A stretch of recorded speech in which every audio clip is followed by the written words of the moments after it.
هيدي طريقتي لعمل شوربة الفريكة. أنا بحب أعملها مع الدجاج، ودايما هيدي الشوربة بتكون مرافقة للمسخن، وأحيانا كتير بنعملها بالشتوية كطبق جانبي على سفرتنا.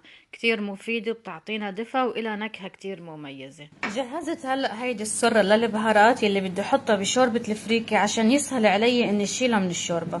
أما البهارات اللي مثل القرفة، ورق غار، ورق ليمون، وشوية فلفل يابس، هيدا بكل سهولة منشيله عن وجه الشوربة. هلأ بربطهم مثل السرة. هلأ رح اطحن المستكة مع الملح. لشوربة الفريكة على طريقة والدتي الله يرحمها بنحط ورقتين من العطرة. نبتة العطرة متوفرة عند كل المشاتل، بتعطيها طعم كتير طيب. لشوربة الفريكة حطيت البصل بالطنجرة مع زيت نباتي، ورح ضيف معلقة طعام سمنة. حطيت السمنة ورح اقلبها مع البصل. هلأ عندي البصلة بلشت تشقر وتدبل، رح نضيف الفريكة ونقلبها مع البصل.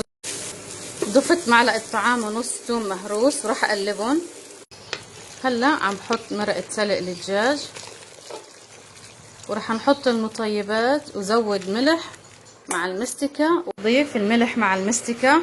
شي 3 ورقات غار و3 ورقات من ورق الليمون. حطيت للشوربة ورقتين من العطرة كافي. ضيف القرفة، شوية فلفل اضافتهم اختياري، وسرة البهارات.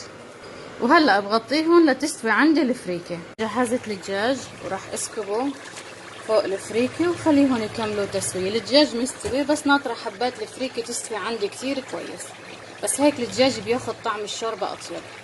لازم تدوقوا ملحة لتعرفوا اذا بدها ملح زيادة. وهلا بغطيهم لتستوي عندي الفريكة. وهلا ضفت لها 3/4 المعلقة صغيرة فلفل اسود وبقلبها. غير الفلفل الاسود ما بحط لها بهارات. خليها تغلي غلوتين وبتكون جاهزة للسكب. وهيدا الشكل النهائي للتقديم لشوربة الفريكة على طريقة أمي الله يرحمها مع الدجاج. جربوها بالمطيبات بالمستكة والعطرة، ولا أطيب من هيك، وشوربة مفيدة وصحية للصغار والكبار.